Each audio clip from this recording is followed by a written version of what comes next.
ಪುಟ್ಟ ಮುದ್ದಾದ ಚಿಂಕು ಅಳಿಲು ಎತ್ತರದ ಒಣಗಿದ ಮರದ ಕೊಂಬೆಯ ಮೇಲೆ ಕುಳಿತು ಒಣಗಿದ ನದಿ ಮತ್ತು ಬಾಯಾರಿದ ಬೇರೆ ಪ್ರಾಣಿಗಳನ್ನು ನೋಡಿ ಚಿಂತಿಸುತ್ತಿದೆ. ಬೆಟ್ಟದ ಬುಡದಲ್ಲಿರುವ ಬೃಹತ್ ಬಂಡೆಯ ಗುಹೆಯ ಮುಂದೆ ದೊಡ್ಡದಾದ ಕೂದಲುಳ್ಳ ಮುಂಗೋಪಿ ಕರಡಿ ಭೀಮ ಕಾವಲು ನಿಂತಿದೆ. ಅದರ ಮುಖದಲ್ಲಿ ಕೋಪವಿದೆ.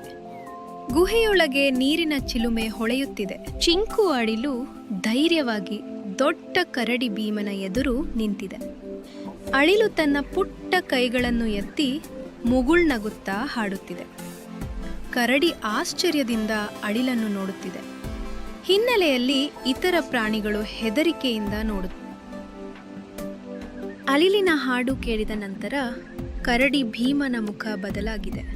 ಅದು ಕಣ್ಣು ಮುಚ್ಚಿ ಆನಂದದಿಂದ ನಗುತ್ತಿದೆ. ಅಳಿಲು ಇನ್ನೂ ಹಾಡುತ್ತಿದೆ. ಕರಡಿ ಭೀಮ ದಾರಿ ಬಿಟ್ಟಿದೆ. ಆನೆ, ಜಿಂಕೆ, ಕೋತಿಗಳು, ಪಕ್ಷಿಗಳು ಮತ್ತು ಚಿಂಕು ಅಳಿಲು ಎಲ್ಲರೂ ಗುಹೆಯ ಮುಂದಿನ ಚಿಲುಮೆಯಲ್ಲಿ ಸಂತೋಷದಿಂದ ನೀರು ಕುಡಿಯುತ್ತಿವೆ. ಕರಡಿ ನಗುತ್ತಾ ನೋಡುತ್ತಿದೆ. ಕಥೆಯ ನೀತಿ: ಕಷ್ಟದ ಸಮಯದಲ್ಲಿ ಕೋಪ ಮಾಡಿಕೊಳ್ಳುವ ಬದಲು ಪ್ರೀತಿಯ ಮಾತು ಮತ್ತು ಬುದ್ಧಿವಂತಿಕೆಯಿಂದ ಎಂತಹ ದೊಡ್ಡ ಸಮಸ್ಯೆಗಳನ್ನು ಬೇಕಾದರೂ ಬಗೆಹರಿಸಬಹುದು.